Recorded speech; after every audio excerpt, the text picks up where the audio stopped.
फवाद चौधरी साहब, मामला है क्या?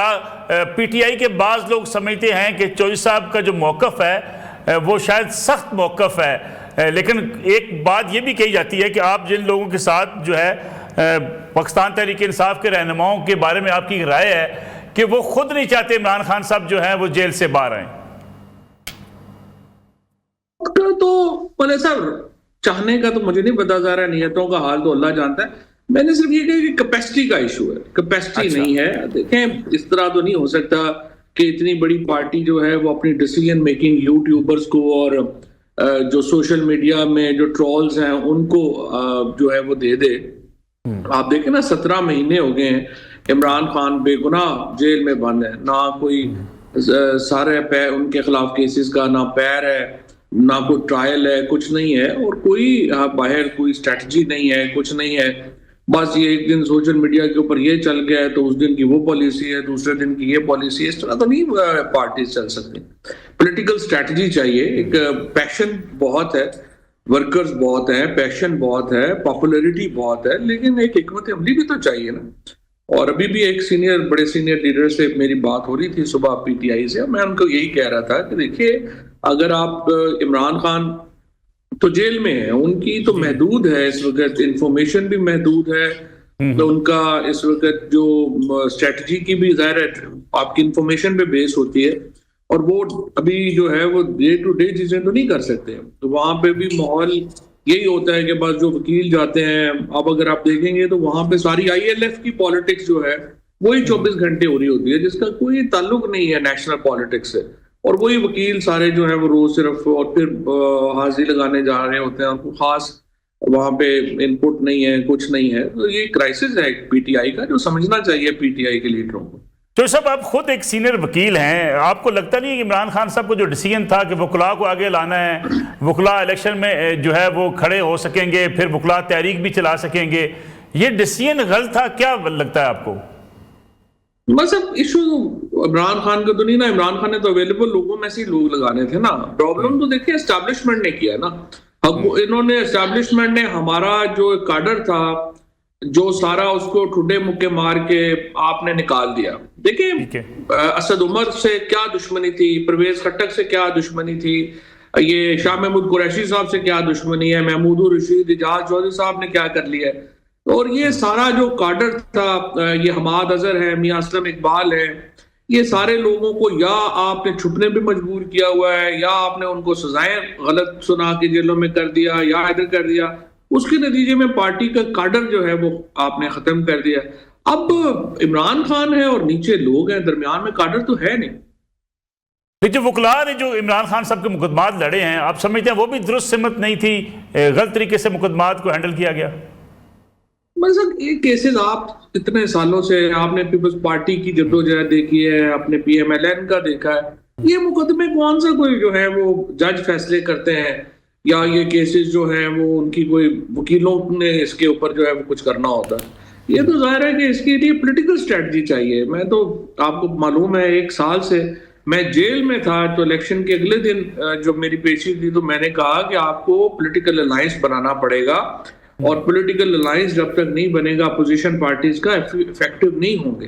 जाती लड़ाइयां अकेले लड़ी जा सकती हैं, लेकिन पॉलिटिकल लड़ाइयों के लिए तो अलायंस चाहिए होते हैं। तो वो आप लीगल स्ट्रेटजी से पॉलिटिकल मसाइल तो नहीं हल होने।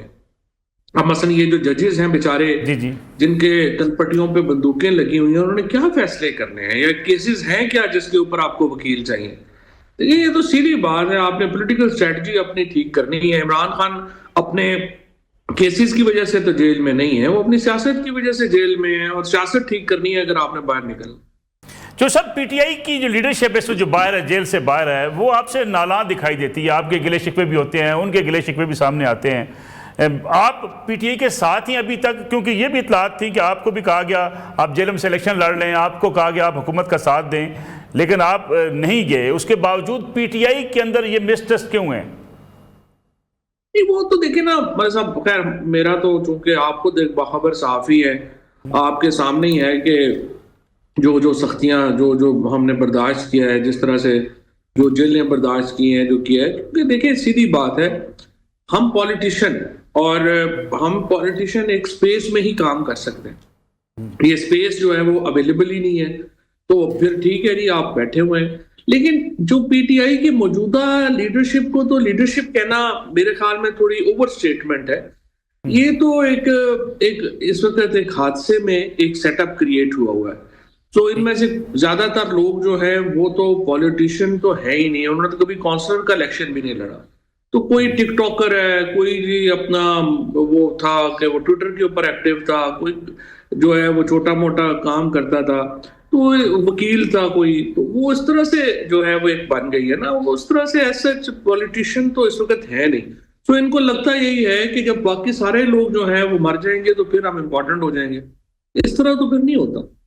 जो सब कुछ मामलात माजी में नजर आए थे कि शायद बेहतर होने जा रहे हैं। अली मीन गंडापुर साहब की एक स्टेटमेंट भी थी कि 85% 90% चीजें दुरुस्त हो गई थी।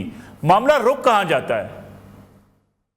मेरा नहीं ख्याल कोई चीजें बेहतर होने जा रही थी या हुई थी। उसकी वजह यह है कि मेरी जब खान साहब से भी बात हुई, अली अमीन ने पिछले दिनों जो इंटरव्यू दिया था जिसमें वो कह रहे थे कि इमरान खान को नथिया गली चले जाएं या वो अपने घर पे बनीगाला चले जाएं या कुछ चले जाएं। मेरे देखिए, इमरान खान को ये ऑफर तो अगले दिन वो ले लेते। वो मुल्क से इमरान खान का और इस वक्त पीपल्स पार्टी का पीएमएलएन में फर्क क्या है? जो उन्होंने नवाज शरीफ साहब ने या पहले जो है वो पीपल्स पार्टी ने वो ऑफर्स दे ली, बाहर चले गए, इमरान खान वो नहीं ले रहे।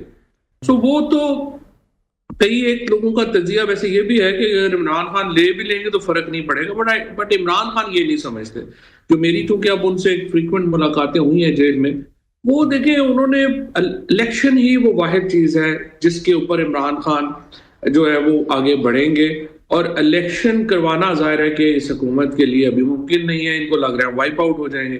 तो ये जो कहना कि वो आगे चीजें बढ़ी हैं, कुछ चीजें नहीं बढ़ी हैं। मुल्क फंसा हुआ है। जहां पीटीआई से इनकलाब नहीं मैनेज हुआ, वहीं पे हुकूमत और एस्टैब्लिशमेंट से इमरान खान नहीं मैनेज हुआ, और इसका सारा नुकसान जो है वो मुल्क आप हम सब भुगत रहे हैं। आज पाकिस्तान की जो इकोनॉमी है उसकी हालत ये है कि आज अगर रिजर्व्स में से यूएई और सऊदी अरेबिया अपना पैसा वापस ले ले, आप बैंकक्रप्ट हैं प्रैक्टिकली। आपकी 33% टेक्सटाइल मिलें बंद हैं, बेरोजगारी जो है वो अपने अरूज के ऊपर है, सिक्योरिटी सिचुएशन आपके सामने है। नौजवान बच्चे जो शहादतें हो रही हैं उनको देख के दिल डूब रहा है जिस किस्म की इस वक्त सिक्योरिटी सिचुएशन है, खारजा सिचुएशन आपके सामने ही है। सो पाकिस्तान तो is in a turmoil. I don't know कि इसमें कब कोई सोचेगा और नौकरियों से आगे बढ़ के भी सोच आएगी थोड़ी बहुत। जो सब ये इबहम कब खत्म होगा? आप इमरान खान साहब से मिलते हैं, आपकी मुलाकातें भी होती हैं, पॉलिसी डिस्कस भी होती है। पीटीआई के रहनुमा कहते हैं चोई साहब का ताल्लुक नहीं पीटीआई से, बाहर निकल के वो प्रेस कॉन्फ्रेंस भी कर देते हैं, मीडिया से बातचीत भी करते हैं, जबकि आप पीटीआई के हवाले से आपका मौक़िफ़ भी हमेशा से सामने आते रहता है। ये इबहम कैसे खत्म होगा? आप पीटीआई में हैं, पीटीआई से बाहर हैं, इमरान खान साहब के अब साथ हैं। मेरे साथ पहली बात तो ये है कि इमरान खान के तो मैं साथ हूँ। उसकी वजह यह है कि पाकिस्तान के अवाम इमरान खान के साथ है, और मैं ये समझता हूँ कि ये लड़ाई लाजमन इमरान खान को जीतनी चाहिए और जीतनी होगी, क्योंकि अगर इमरान खान ये लड़ाई नहीं जीतते तो फिर पाकिस्तान में एक जो अवाम है वो हमेशा के लिए इररिलेवेंट हो जाएंगे। तो दिस इज वेरी इंपॉर्टेंट कि बंदा ना भी पीटीआई में हो तो भी इमरान खान की जीत की ख्वाहिश और ये जो है वो लाजमन होना चाहिए। नंबर 2 ये है कि अगर मैं पीटीआई में ना होता, मैं फेडरल मिनिस्टर होता, कोई तो प्रॉब्लम ही नहीं थी। सो जाहिर है कि जो सारी सख्तियां हैं वो तो हम लोगों ने बर्दाश्त की है ना। जो मौजूदा लीडरशिप है उनमें से तो कोई बंदा 1 घंटा जेल भी नहीं गया हुआ ना। इनका जो है इन्होंने क्या सख्तियां बर्दाश्त की? सारी सख्तियां तो हम लोगों ने बर्दाश्त की हैं जो 9 मई से पहले की पीटीआई। तो सब के लगता है आपको कुछ लोग कंप्रोमाइज्ड हैं, जिस किस्म के इल्जाम पार्टी के अंदर भी लगते हैं कि बाज़ लोग कंप्रोमाइज्ड हैं लेकिन पीटीआई के साथ हैं। देखिए मतलब उससे क्या फर्क पड़ता है? जैसे मैंने आपको कहा कि नियतों का हाल तो अल्लाह जानता है ना, हमें नहीं पता कि कंप्रोमाइज है। कंप्रोमाइज क्या मतलब? अगर एस्टैब्लिशमेंट के कुछ लोग जो हैं वो ऐसे हैं जिनका एस्टैब्लिशमेंट से ताल्लुक है, तो अगर कोई है तो ये तो अल्लाह का शुक्र है कि कोई है। जाहिर है आपने किस तरह से आप मुल्क को आगे लेके जाएंगे। कोई बंदा होना चाहिए दरमियान में जिसके ऊपर कोई एस्टैब्लिशमेंट को भी एतबार हो और दूसरी तरफ भी इमरान खान भी उसके साथ कंफर्टेबल हो और वो चीजें जो हैं वो आगे बढ़ा सके। हमने देखे ना, दो ही तरीके हैं ना, या तो आपको इनकलाब लेके आएंगे, तो इनकलाब इस तरह तो नहीं आते, इनकलाब में तो खून बहता है। क्या हम पाकिस्तान में खून बहाना चाहते हैं? क्या हम गलियां और सड़कें जो हैं वो चाहते हैं कि वो वहां पे जो है वो हजारों लोग जो हैं वो निकल आए? बिल्कुल। मैं तो पर्सनली समझता ही नहीं हूं कि मुल्कों के लिए या इनकलाब जो है वो कोई आइडियल सोल्यूशन है। देखिए, मुल्कों के लिए एक इस्तेहकाम आइडियल सोल्यूशन है, ऑर्डर होना चाहिए, और जो सियासी मसाइल हैं उनके सोल्यूशन के लिए बातचीत से और एक अकल से आगे बढ़ने की जरूरत होती है। वरना अगर आप कत्लेआम से मसले हल होने शुरू होते हैं तो फिर तो दुनिया जो है वो मौजूद होती ही ना। यहाँ सारी दुनिया की तारीख क्या है, कत्लेआम से ही भरी हुई है ना। जो सब एक ब्रेक ले लेते हैं प्रोग्राम में, ब्रेक से जब वापस आएंगे तो इस पर भी बात करेंगे कि क्या इस वक्त जो मुल्क के हालात हैं उसको बेहतर करने के लिए कौन से ऐसे इकदाम उठाए जा सकते हैं, क्योंकि तलखियाँ बहुत बढ़ चुकी हैं। हुकूमत, इस्टेब्लिशमेंट और दूसरी तरफ पाकिस्तान तहरीक इंसाफ के तेज़ बयानात क्या इस जलती हुई आग पर तेल का काम नहीं दे रहे? उससे निकलने का रास्ता क्या होगा? मौलाना फजल रहमान हो, महमूद खान अचकजई हो, इनके साथ मिल के एहतजाजी तहरीक कैसे चलाई जाएगी, इस पर बात करेंगे एक ब्रेक के बाद।